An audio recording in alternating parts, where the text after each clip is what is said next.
Hey guys, I got another versus video for you today, but instead of doing old versus new version, we're gonna do a head-to-head of the two toy companies that are representing the two major comic book publishers. We're gonna be doing a Hasbro versus McFarlane, a Marvel versus DC, and more specifically, we're gonna have a spooky theme, and today we're gonna be looking at zombies. So we're gonna be looking at the Marvel zombies versus the DC deceased zombies. So stick around and we're gonna get right into it.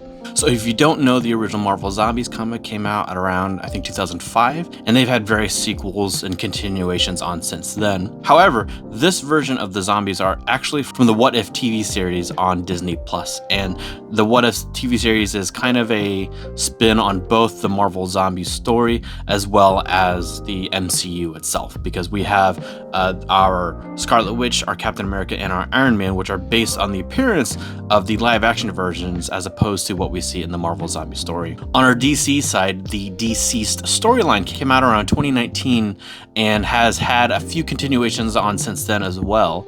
However, our appearances over here are actually really different from what we see in the Deceased storylines, with the exception of, I guess, Superman. But let's go ahead and get more into it. So the reason why I chose these particular characters is because really on our Marvel side, these are the only zombies that we have so far in the current Marvel Legends line. And then on our DC side, they don't currently have a Wonder Woman deceased figure. So I would have preferred to have Wonder Woman instead of Supergirl, just for the concept of the DC Trinity.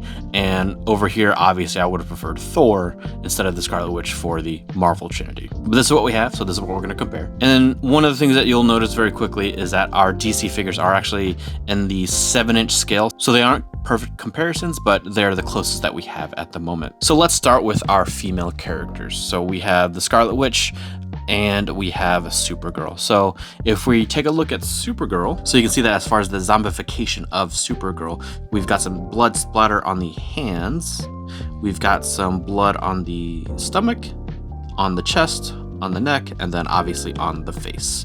And I don't think we have any other blood splatter anywhere else, but we do have a dirty cape as well. As far as her face goes, it does look pretty solid.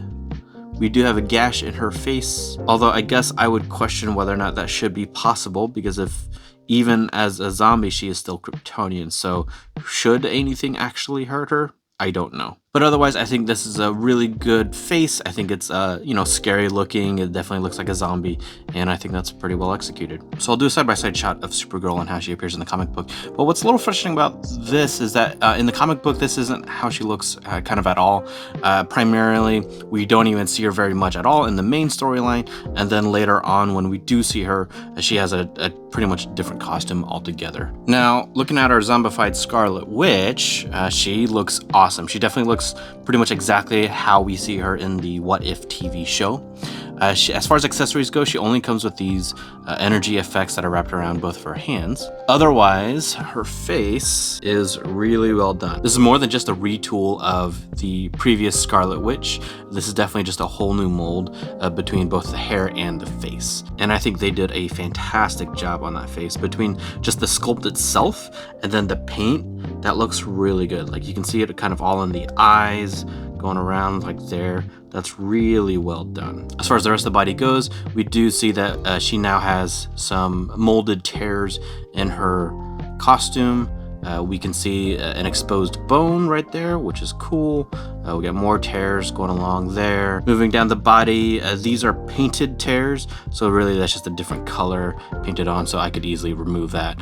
Not that I want to, but just so you know. And then her coat, cape kind of thing is all molded as being torn up as well, and you can even see blood stains on there. So that's really cool, really well done. And I'll do a side-by-side shot with her appearance in the What If TV show, and I think they did a pretty solid job bringing this to life. Next up is Batman and Captain America. So this Batman is actually not the costume that he even wears in the Deceased comic, so that's kind of already kind of a mark off for me, but that's going to be a bit of a pattern with this whole Deceased line. In any case, the costume looks good in terms of like being dirtied up. They did a pretty good job making that look really dirty and dank, not the clean bat uniform that we would expect to see on a non dead Batman. The cape though is intact. I do kind of wish that they would have done even some paint on there. That doesn't look like they did even added any like dirt paint, but at least they dirtied up the backside, I guess, so that's interesting. And then finally we just have some flesh paint to indicate that the costume has been ripped. Otherwise, I would say this is a really well done face. So the jaw is kind of to the side. The blood around the mouth looks pretty good. We do have some mask tear that's molded in, not just painted in. So I really do appreciate that. And then you can even see that there's wear and tear on the bat ears, which looks really good. Overall, a well executed head. Bruce Wayne Batman is not the main Batman of the DC storyline. And spoiler alert, he actually dies pretty early on. But I'll do my best to show you how he looks, as well as the main Batman of our DC storyline. Next up is Captain America, and I think this is probably my favorite of the bunch just because of all of the detail that they have in here. So just to get it out of the way, the only accessory we have is the shield, and this is a pretty standard shield within the Marvel Legends line, obviously with the exception of the blood that is supposed to be represented being plastered on the shield. As far as Cap himself though, this sculpt looks great. So we have a gash in his arm right there with blood showing. On our other side, the arm I think is fully intact, but even on the back side you can see his ribs kind of coming through. The costume itself is also molded to be kind of ripped up and torn, which is really cool. Moving down, we have some really good looking legs. You can fully see the whole way through it, and that's just a really cool design. And that's even also slightly true on the other side, but not nearly as prominent. But the fact that they even did that is just really cool. I really like that level of detail. And there's how it looks on the back side.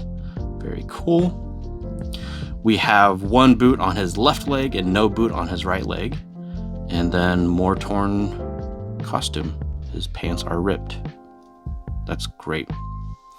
And then finally his head. And this head looks like it's like straight out of the animated series. And that looks so good. I love the fact that he's got the tear on the mouth on both sides that you can even see through that. That's just so cool. And if you like zombies, then that's such a great look.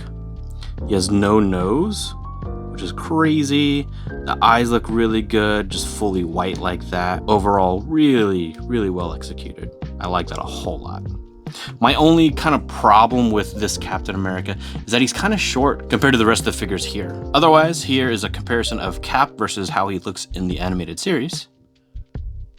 And I think that looks great. Last but not least, we have Iron Man and Superman. So taking a look at Superman first, as I did mention, this is the costume that he does wear in the deceased comic book. So points for accuracy in that regard. However, we don't see a whole lot of blood splatter, kind of like we have a bunch on Supergirl. Batman does appear to be really dirty, which is nice. But on our Superman, as far as I can see, all we have is a bit of blood on the chest. And you would think that if Superman were a zombie, he would be going fast and hard on a lot of people and that there'd be a lot more blood. But this is what we have. Nothing on the backside either, no rips or paint applications to indicate anything. As far as the face goes, it does look really good. I like that the mouth is really kind of deep in there and you can see a lot of stuff, and that's cool. We got the scratches on the head. But like I said with Supergirl, I kind of wonder if that should even be possible in the first place. But hey, it's a comic book. Overall, I think that's a well-executed head. So here's a comparison of Superman as he is before zombification, and then a few of how he looks after zombification. Last but not least is Zombie Iron Man. So I believe this is the suit that he has in Infinity War, and the mold is the same mold that's used for that figure. However, we do have some bones showing here, and that's pretty much it. So not as much work done as we saw in our Captain America as far as the body goes. One of the nice things about this figure though is that he actually comes with accessories. So for his repulsor blast hands, he does have the effects that come with that, and otherwise he comes with a pair of fists. So it is nice that he at least has some accessories because the others barely have anything at all. And then otherwise, besides the molding, we do have a bunch of paint apps to show, you know, kind of dirt, probably blood. We have that on the chest, a little bit on the arm over here, and I think that's about it. However, like the other two, this head looks fantastic. And so looks just like what we see in the animated show, and it looks like what you think a Tony Stark zombie head would look like. So we've got no nose. We have a similar effect as Captain America where you can see through the cheeks from side to side. That's awesome. Pretty solid paint apps all around there, and that looks really good. And I really like the hair. It's really well done, kind of strewn about a bit. Not just a clean cut Tony, because he is not just Tony anymore. I highly recommend reading both Deceased and the Marvel Zombies, but if you're gonna ask me, I think the Deceased one is just a little bit better. I think it's got a more interesting twist on the whole zombification of heroes. But in terms of our figures, I think the Marvel team has done a much better job executing our zombified heroes than the DC team has. But I wanna know what you think in the comments down below. Otherwise, you can check out another versus video right here.